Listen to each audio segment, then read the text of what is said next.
Can I just say, very interesting talk.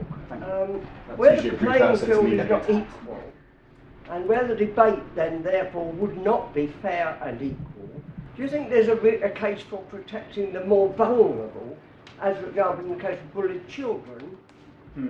I mean, for bullied children, obviously, I would suggest that none of this applies below the age of 18. Okay. You can't give consent. Just that, same for anyone. If you're too drunk or something, if you can't give consent, you can't give consent in the situation.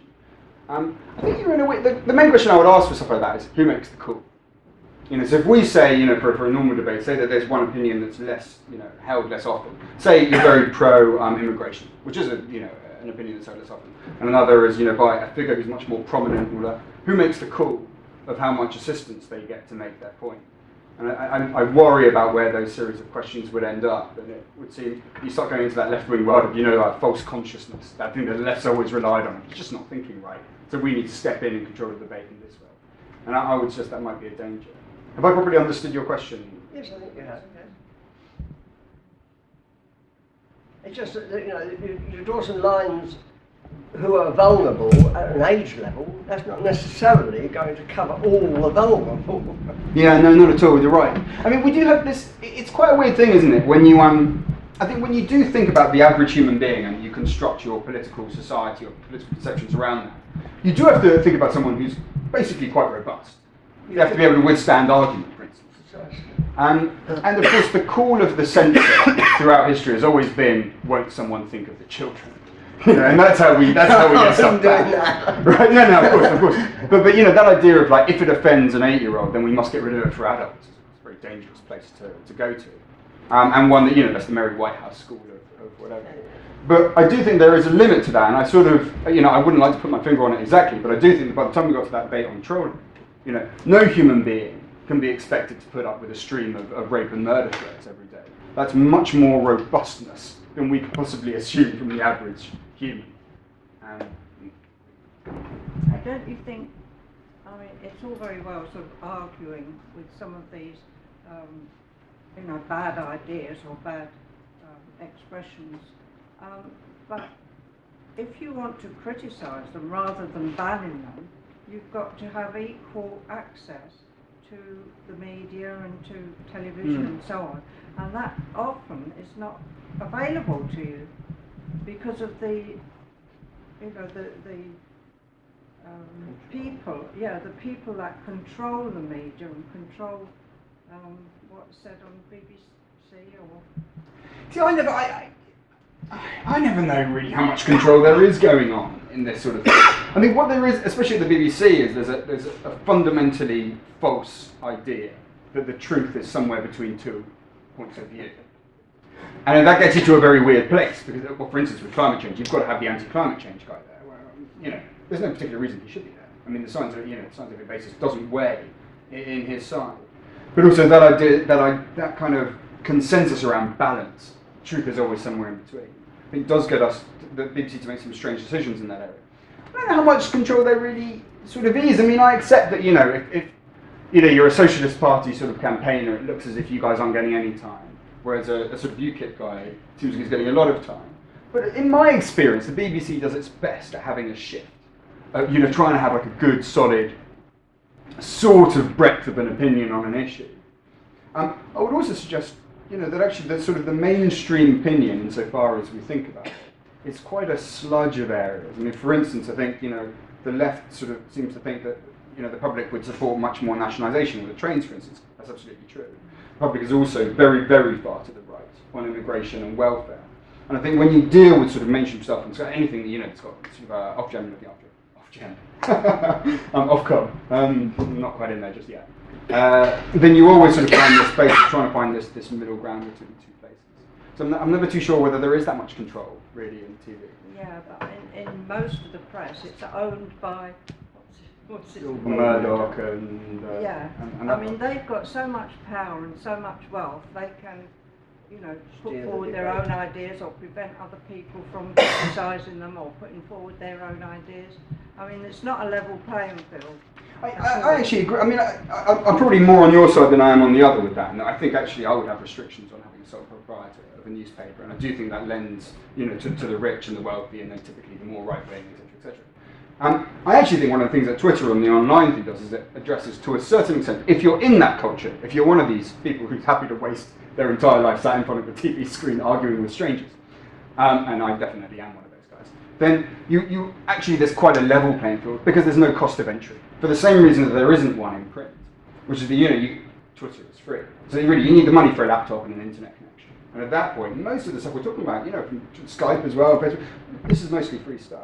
So I actually think there's more of an even thing. However, of course, the influence that you have off Twitter does correspond to the influence you have on Twitter. Someone with a column in the Times, they're going to go on there instantly, going to have many more followers and all that. So of course, it's not some kind of intellectual utopia, far from it. But nevertheless, I think it is probably better, if those are your concerns, it's probably a better world that we're entering into now, where people that were considered relatively powerless before now can wield quite an exceptional amount of influence. Actually, my concern is often from those sort of protest and activist groups, that are they wielding it in a way which shows proper respect for freedom of speech? Hi.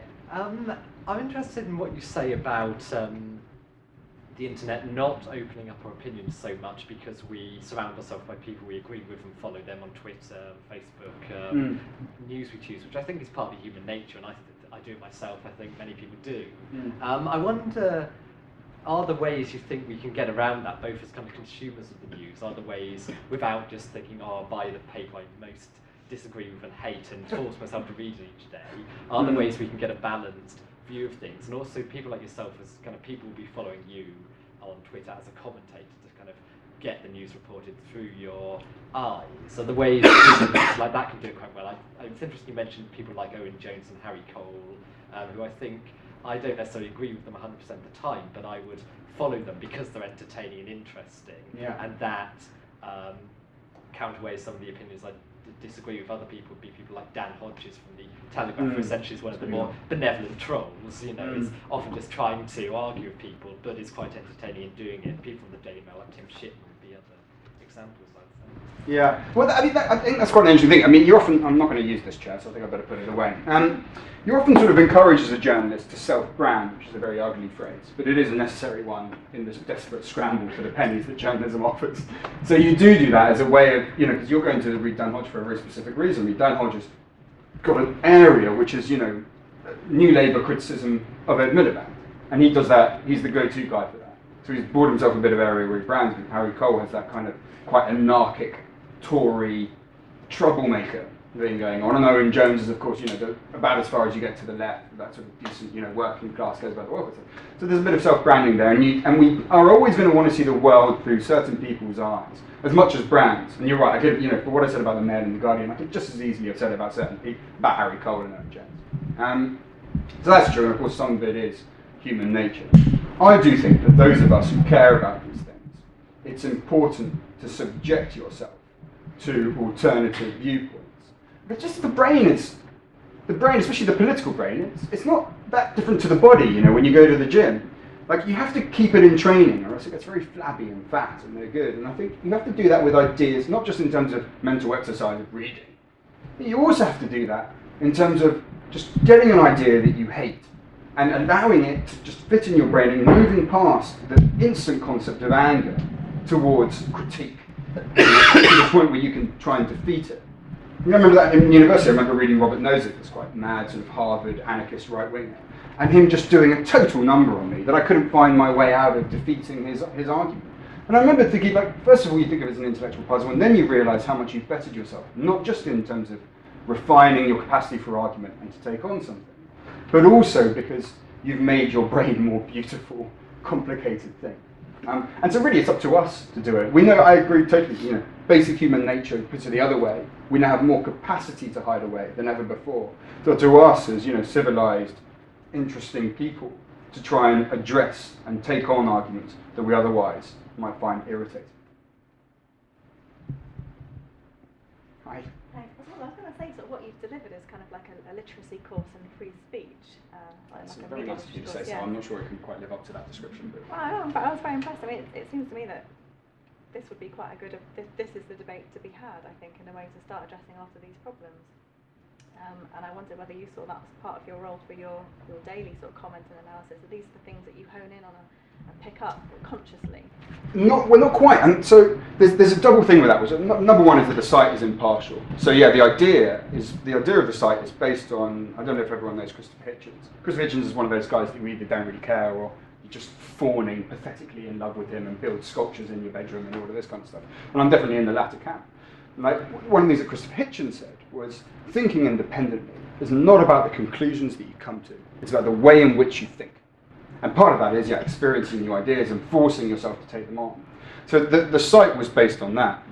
In terms of what I do, all I think I can offer the reader is just to say, there's no objectivity that you're going to get from me. I'm not interested in being objective. And if you want objectivity, there's plenty of CCTV cameras you can go and look at, and that would be as boring as you like. Or just watch the BBC. What we're trying to do is just say, these are my prejudices. And this is where I'm coming from in this issue. Like, put it out there for immigration, or put it out there for the monarchy or something like that. And then you make your case and you make your argument. And someone should, if you really want to win an argument, the best way to win an argument is never to fight on your own territory. It's like chess. If you're on your own territory, you're losing. You fight the argument on their territory, using their assumptions. And that's the way that you do the argument. That's how very high-end discussions work. And that's how you end up possibly learning something, certainly how you end up, getting the hell kicked out of you intellectually or whatever, and then come up and rise up and improve yourself on that.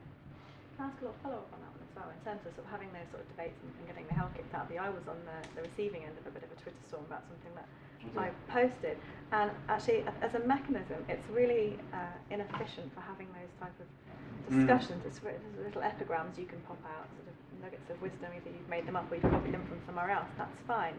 You can look back over your Twitter feed and feel quite pleased with yourself. But when it actually comes to engaging with people, I think that's very difficult. And I do totally buy what you said. But at times, I've tried to maybe contact a journalist or say something. I think that's just going to get lost. I've gone back over that thing, and I've seen all these comments that I missed out on because, as a piece of technology, it doesn't quite enable that to happen. And perhaps like the debates you have afterwards are the things that really matter. Yeah, I think that's really interesting. So obviously that's true. I mean, was it 140 characters or whatever? So yeah, there's only so much you can do with that. You can't write Das Kapital on that. So that's obviously true. I think the link is a fundamental part of Twitter, and you do best when you don't write 2 pages of A4, and instead you do, what I'll call like a Telegraph blog. It's about the right size. Telegraph blog is about 5-6 paras. For a live, ongoing, daily debate, not for making a case. And I guess I don't think. When you get to that point where you're facing sustained intellectual attack, the best point is, you put out some kind of holding comment, which hopefully is a bit witty and self-deprecating, that's what you're aiming for, as well as intellectually consistent. And then you go and you do 5 paras, you get it up, and then you link to that, and then you have the fights off the back of that. I use some of these techniques as well. I mean, the normalizing the outliers thing, you use all the time. You try and get your enemy onto your opponent, I should say, onto the territory in which you most think you can win. So sure, that's part of it, and there are the weaknesses in Twitter there, but it's something that you always get from non-Twitter users of how can you possibly understand anything in 140 characters. So, well, no, the links are a fundamental part of it, and I think it does have the ability there just to expand a little further. But it's true, you can get lost in just little sort of snide shots and all of that as you go. You have to be wary. I wonder if you missed the elephant in the room here. I thought it was a very interesting discussion, but to me the elephant in the room is the way that national security is being used to close down debates. Interesting. So you've got Julian Assange stuck in an Ecuadorian embassy, and I'm really surprised you didn't mention him, or Edward Snowden in Moscow, and the lengths which the American and British government will go to shut down WikiLeaks and those kind of leaks. I just wondered if you wanted to say something about that. I have a bit of a checkered history on this one. I was a big supporter of WikiLeaks when it first came out, and sort of did the rounds of trying to do that when lots of my fellow journalists were saying that this was somehow disgraceful. I just thought, well, they're just doing our job better than we're doing it. I don't think, I think you're probably going to disagree and come back to me on this. I don't think that Julian Assange has been trapped up in a room. I think what happened with Julian Assange is he went off to Sweden. He may or may not have sexually abused or raped a couple of women, and now he's fleeing those charges. I don't believe that the most logical way for America to get hold of Julian Assange is to have him extradited to Sweden from one of its closest allies in the UK and to try and do it from there. I don't.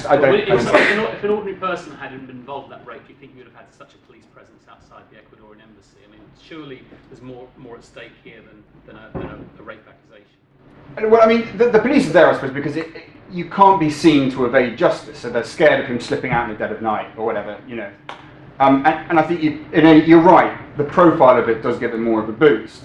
But the reason that that's happening is because a court has put down a judgment, and when that happens, they will hound you, because you can't be seen just to get away with ignoring, a court's judgment that you're going to be extradited. So I think he's escaping there. I think Snowden is actually like a much more honourable personality, or certainly has become less lost in this world of his own sort of cult.